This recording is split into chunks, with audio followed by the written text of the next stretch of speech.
Hello there. So glad you could join us today. We're going to be talking with my mom, Gertrude Smith, and sharing her reminiscences of almost 50 years of working here at the Babcock-Smith House Museum, taking it from a family home that was visited rarely by anyone to a museum that hosts many, many visitors during the course of the year.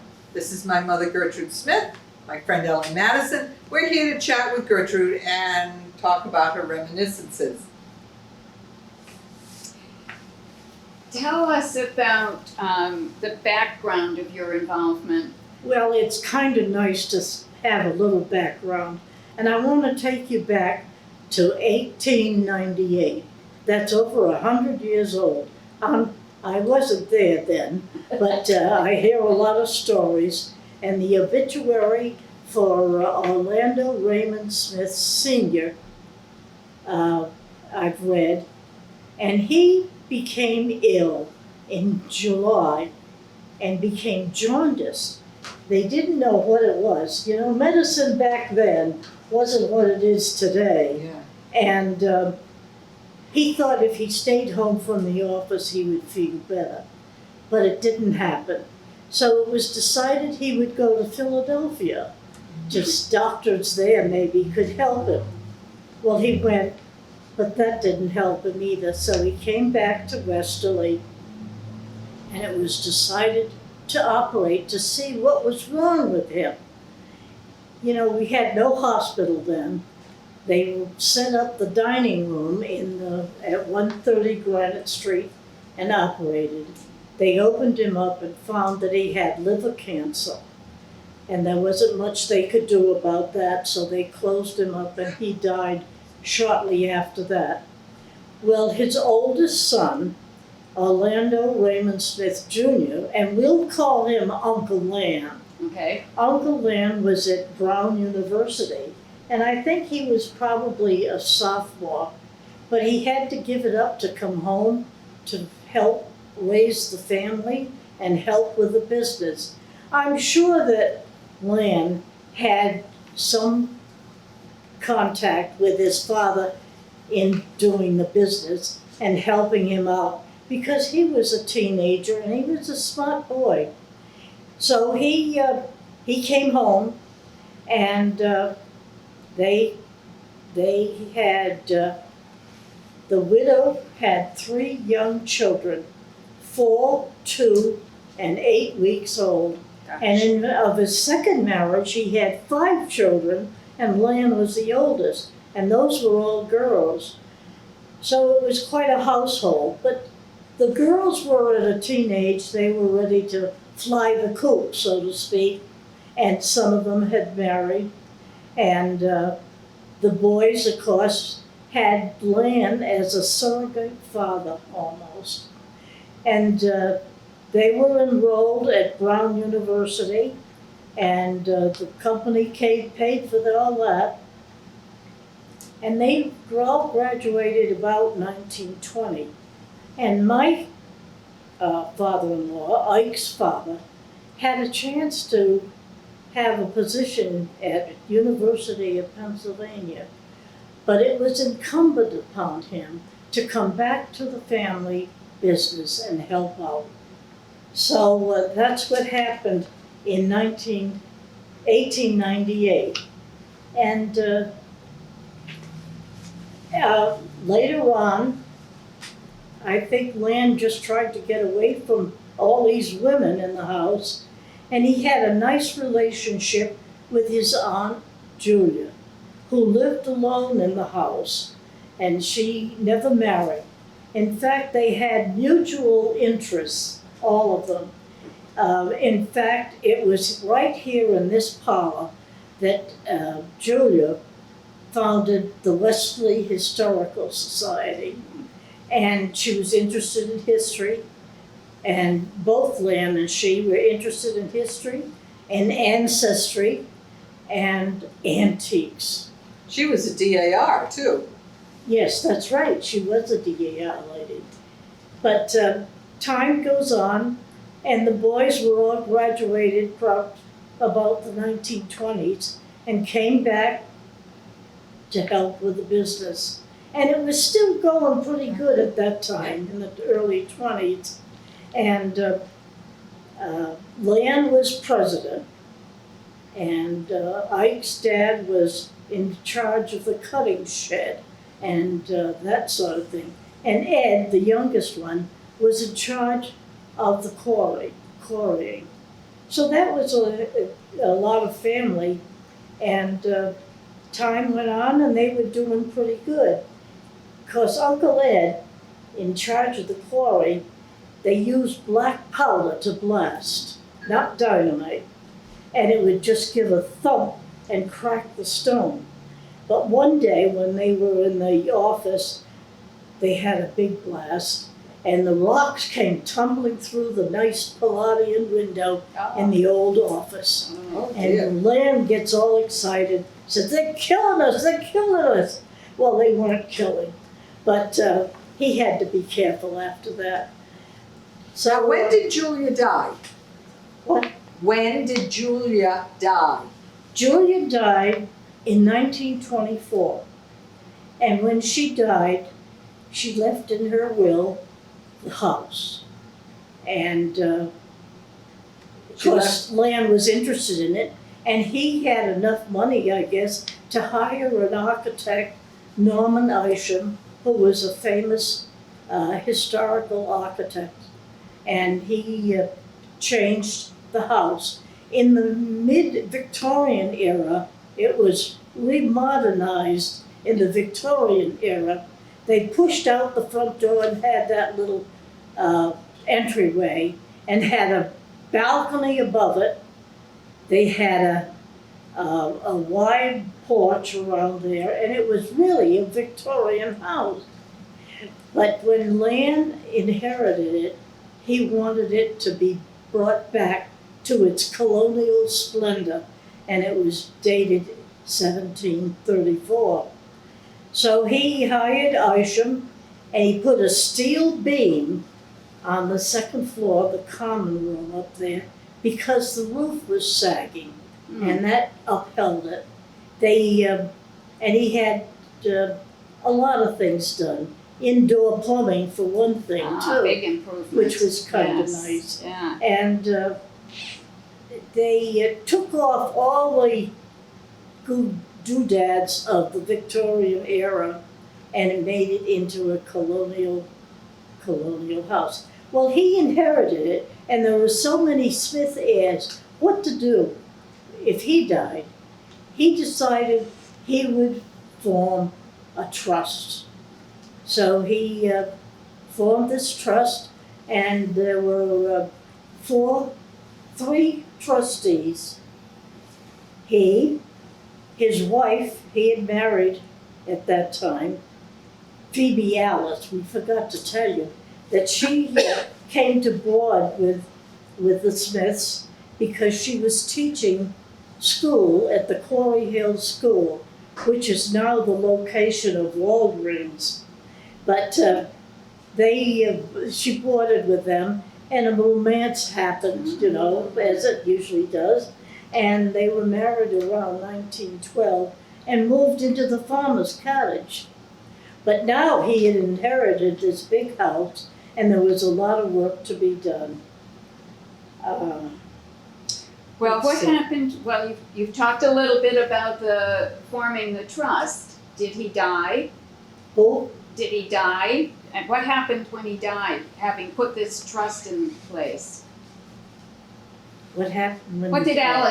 Alice do when he? Well, Alice was all upset. And poor Lan only had a few years to live in the house in its former splendor. And she moved into the L and turned all the shades down and put sheets over the furniture, the antique furniture, newspaper on the carpets, and she lived in the L. And it was kind of hard for her, but she managed, and the neighbors were good to her too. There are many family stories about how Aunt Alice was so particular about this house Oh, yeah. that none of the Smiths got in, the young Smiths, my generation, got into the house. I was never in this house until I was,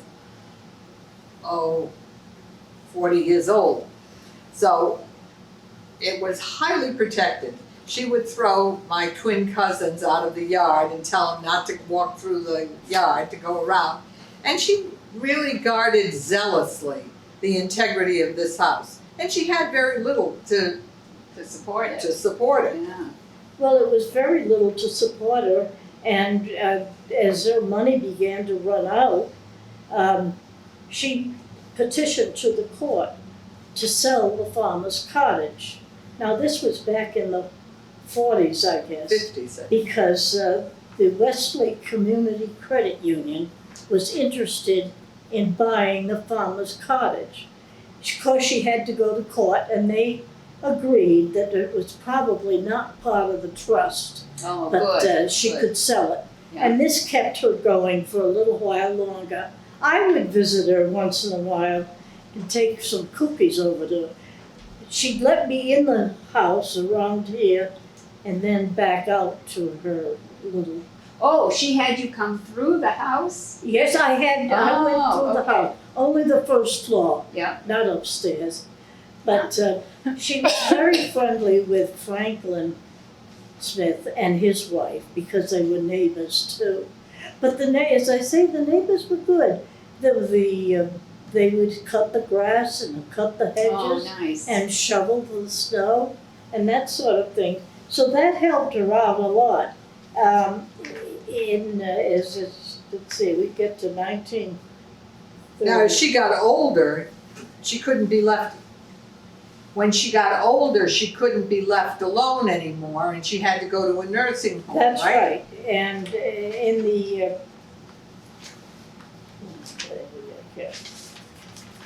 in the 70s, Ike's dad realized that all the trustees were not able to be there. Two of them had died, and she was in a nursing home. And of course, I think he persuaded her to resign as a trustee. And she was probably relieved to be rid of that responsibility. And so that's when they had the new trustees appointed. And the lawyer suggested Ike's dad, he was head of the Westerly Historical Society. Stanton Saunders was vice president, so he was vice president, trustee. And then there was Franklin, he was a member of the Westerly Historical Society. He So was a trustee. can you tell us the relationship between Franklin and Ike Jr. and Ike Sr.? Relationship between who? Yeah, are they brothers, father and son? Franklin is the brother. Ike Sr. was Ike's father. Yeah. Ike Jr. was my husband, and his aunt used to call him Junior till he was 70 or 80 years old. But anyway, the lawyer decided that perhaps he should have a younger man on the board of trustees, and he suggested Ike Jr. So that's how he got onto it, and Ike dad. Sr. was very busy. He was president of the Historical Society, he was president of the Gallup Family Association, which had just inherited a lovely mansion on Route 2 in Connecticut, which was to be sold. And in order to do the selling, they had to get rid of all the furniture inside. So all the family Gallup members were invited to an auction. And Ike's dad, Ike Sr., was buying all this stuff, and I couldn't figure out why he was buying all this, because he had a home of his own, but he was buying it for this house. And a lot of, some of the things have come from Chris Gallup's house in Connecticut. And that was good. then everything was going along well. And Ike's dad, as I say, was busy. He also had a wife who was very ill that we didn't know about. But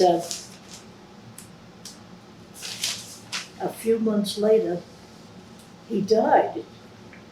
And everything was brought to a screeching halt. And how to get things going again was a problem. Most of these trustees were working, and Ike was working too, but it all fell on him. He was secretary, kept the notes, and Stanton was used to giving orders. And I remember when Donald Bonner was a trustee, he says, "Now wait a minute, you're giving everything to Ike Jr. You know, we've got to divide this up a little bit." So that's what happened. But the first thing they did when they got this house was to fumigate it. And they put a big tent around it and had a policeman on duty for 24 hours because the beetle bugs were having a feast on some of the antiques. And Ike and his dad would clean up and take things out. And Ike would come home and he would smell so musty because the house had been closed up for about 3 or 4 years, and the no windows open, no doors open, and that I insisted that he take his clothes off on the back porch and take a shower because that musty smell permeated right to the skin. But that's one of the stories I like to tell. Now, who were the trustees in those early years?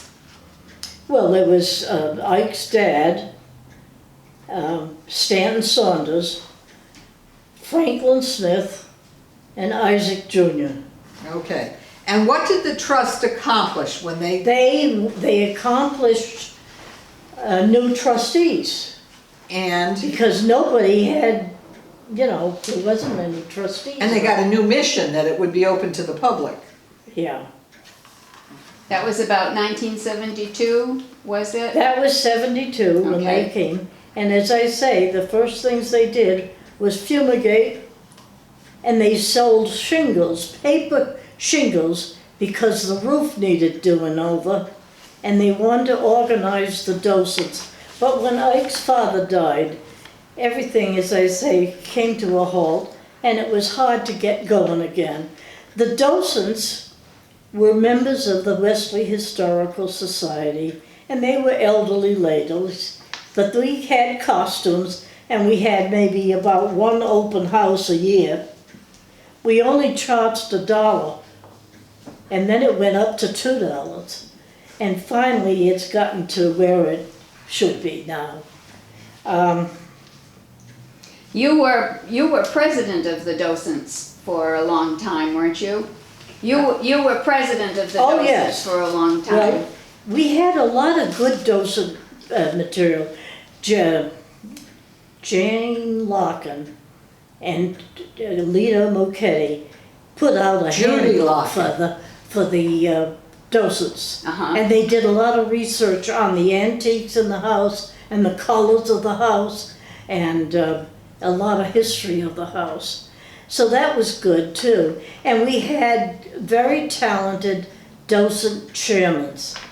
I was busy working and ill at sometimes. So I didn't get into the docent chair until about 1982. And Ike was about ready to retire from EB. And I said, well, will you help me? Because I hadn't been used to any of this thing. So he said yes, and we started out visiting other places to see how they did it. Mm-hmm. And then we bought a couple of computers. Up until that time, before that time, we only had a typewriter. And to raise money, Stanton Saunders would write a letter, and then I would have to roll in the letter individually into my typewriter and type the address and the client that might give us money. It was a lot of work. And Ike insisted that the envelopes had to be typed. He No. would. No special little labels. But it was a lot of work, but it was a lot of fun, and we worked together. And it was great fun. But as I had a term of 6.5 years because nobody else wanted to be chairman. But we managed all right. We had 2 bazaars a year, one in the summer.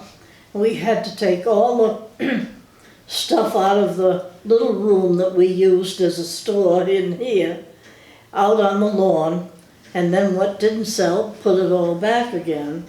And we tried to raffle off something nice every year. A lot of times these docents were very crafty. They knew how to knit, and they knew how to crochet, they knew how to make quilts. And I remember once and it all happened in the keeping room. We had to move all the furniture out of there, get temporary highlights, and it was quite a lot of fun. But we did a lot of work. We made quilts, and one time we made a candlewick bedspread, and every docent had to do a square, and we put them all together and raffled that off at one of our bazaars. Somebody won it, and they thought it was pretty nice, but when they got it home, it was too big. It was a super king size, and it was heavy. We made teddy bears, and a lot of knit things. And then the American Girl came, the doll. Well, before that, there was the junior doll. That was a big job. That was a big job. Kay Fife and her friend made 13 of these dolls, all handmade from scratch. And she brought them in, and we said, oh, let's make some of these. This is wonderful. So they decided they would limit the number to 100. That's a big And number. we finally made 100. That's amazing. But they were all different.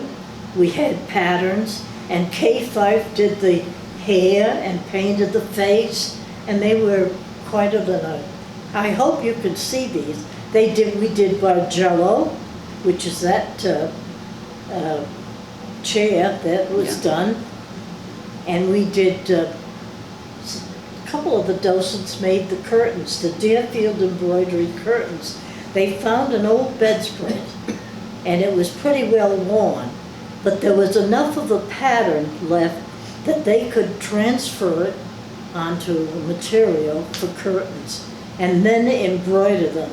I think Kay, I can't remember who did that, but they did one, and then it lay fallow for a long time. But they were finally done, and you can see those in the house too. Another thing, another story that I like to tell about Ike Jr. and me. We were working very hard to keep the docents going and to keep the thing going. And we had visitors one Sunday, and the lady says, why didn't you answer Violet's letter? I says, Violet? Who's Violet? Well, Violet Babcock's my friend, and she wrote you a letter.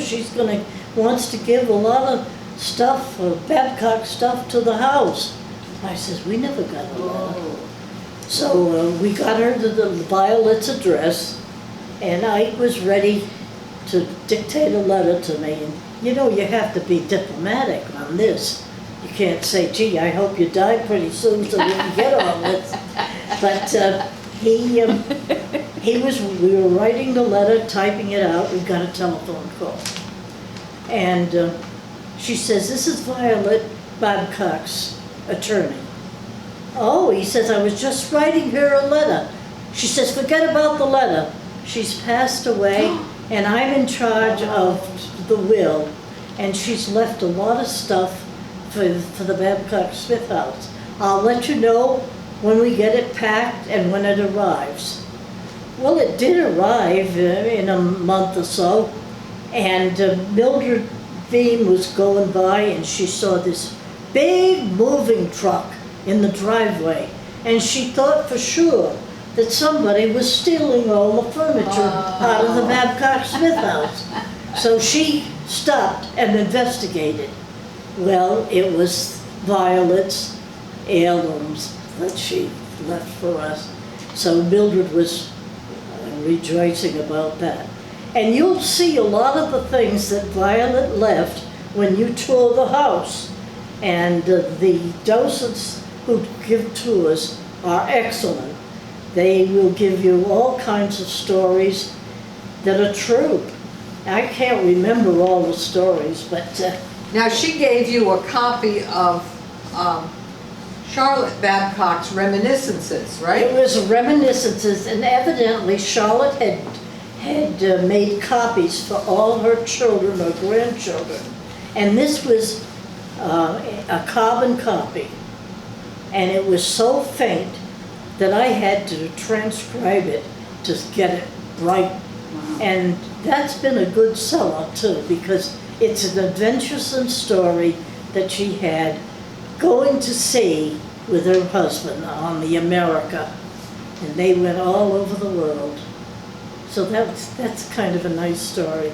And Violet was an adopted daughter of John Babcock.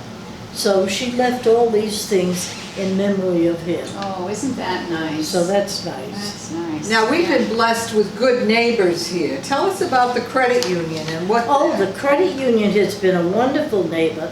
When they first bought the land from Alice, they built this nice building. And the farmer's cottage is down on Longview Avenue. They moved it down there. And the credit union was growing fast. And they only had one entrance from Granite Street to the bank. And when they found out that things were happening here, they wondered if they could lease land for a cross-street driveway. And this would mean money for the trust, and it would mean a win-win for them. Absolutely. It was great. So that happened, and we did that first of all. And then, of course, the corn crib was right on the corner of the boundary there and left a blind corner for people going in and out of Cross Street and coming out of Cross Street. So they said, could we move the corn crib? So the corn crib was moved to its present location. And not only that, but they were good neighbors, and we used their parking lot on weekends, and they used ours when they needed to. And Now, where is the corn crib now? the corn crib's on the well, it's back here somewhere. And what do we use it for? Oh, we use it for a store. Joe Pollard got his handy little vacuum cleaner out and vacuumed the whole place. And we have our store now there, so that's kind of good. Another thing we have out there on the lawn is an obelisk. Nobody's buried underneath there, but this obelisk was found in Ledyard, Connecticut. The state of Connecticut had gotten some land, and they were going to make a preserve or a park. And they came across this obelisk that was lying flat and all covered with brush and everything. And they saw it was for Orlando Smith. So the New London Day had a big story on, does anybody know Orlando Smith? Well, Ike was working at the EB at that time, and they knew he was a Smith. He says, is this any of your relatives? He says, it sure is. So this obelisk was left on the Gallup farm. When he was disinterred, and brought down to Riverbend to join his wife after she had died. So that's the story of the obelisk. Now, what else do you want to know? Well, the carriage house. No, the carriage house. Well, we saved money for that with all our bazaars. And during my term, we saved enough money to have a down payment.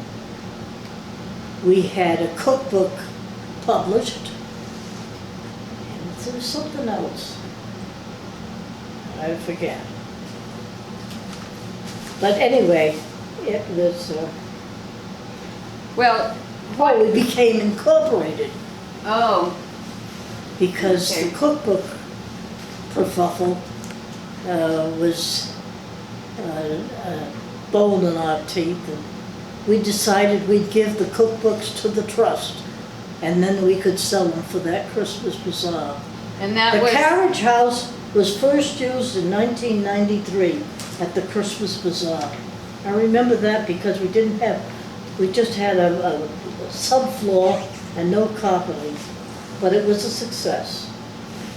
I think So- we did that on the addition too. Didn't our first bazaar happen before we had floors and everything in could there? be, I don't I remember. think I remember. Tell us about the design of the carriage house, that bump out and what that was used for. I don't know who designed it.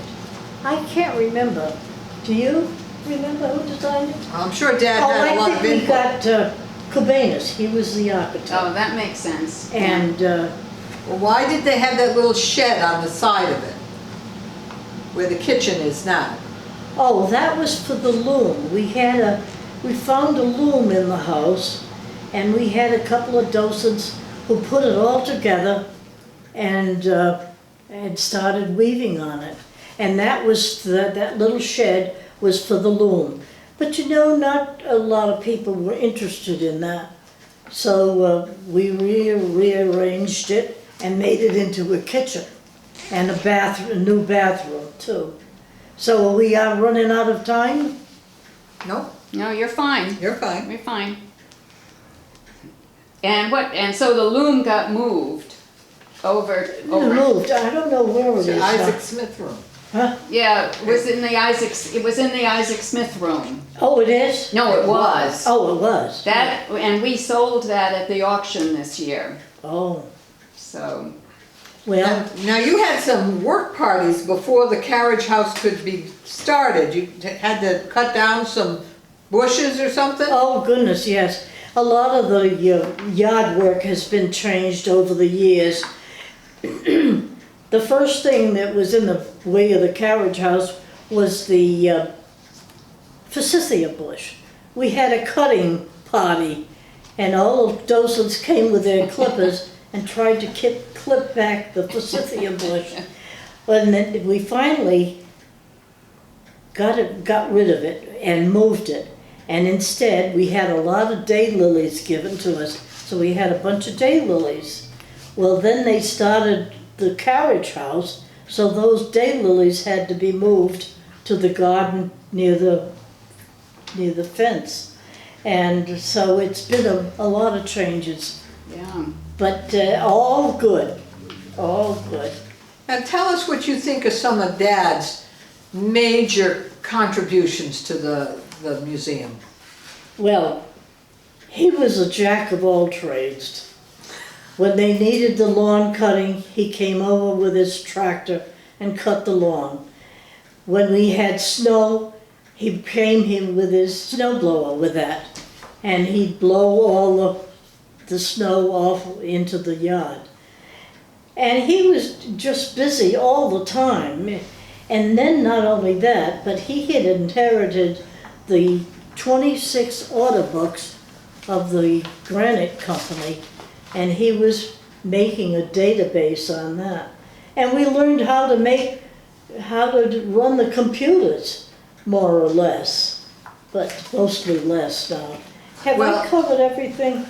Well, I know Did I that. say the Deerfield operator? Yeah. Yeah. Yeah. How about, I know that he did the original inventory of the things in the house too. he did the inventory of that. Yes. And I think he oversaw all the construction that was ever Yes. done here. Anything going on with kind of machinery or carpentry, he was there. Yeah. He was chief of the sidewalk superintendent. And it was But a good he thing enjoyed that that, he was. and he loved it. And you know, the other thing that happened was he had been trustee for over 50 years, and they wanted to do something nice for us, and they surprised us one time by naming 2 rooms in the house here, the Gertrude room and the Isaac Smith Jr. room. And that was such a wonderful expression of appreciation, and we appreciated it too. But it's been a lifetime of work, but it's been so enjoyable. And every docent who comes here and is so entranced with the house and the company that they just love it. Now we're into candlelight dinners too, so that makes it nice. I guess that's about all. Have we? Well, one thing you left out is that you worked with the young girls. And Oh, the young junior docents. junior docent. Well, Carolyn Longaluco and I tried to get that going, and we had about 8 or 10 little boys and girls, and we wanted to make history fun. And of course, Carolyn's a professional teacher, so she knew how to teach them. We learned about Ben Franklin and studied him, and then we had a contest. Whoever wrote a nice essay on Ben Franklin would get a $100 bill. Ooh. Because Franklin's on that. Oh, And we had a little newspaper, and we had a monthly meeting. well, that's good.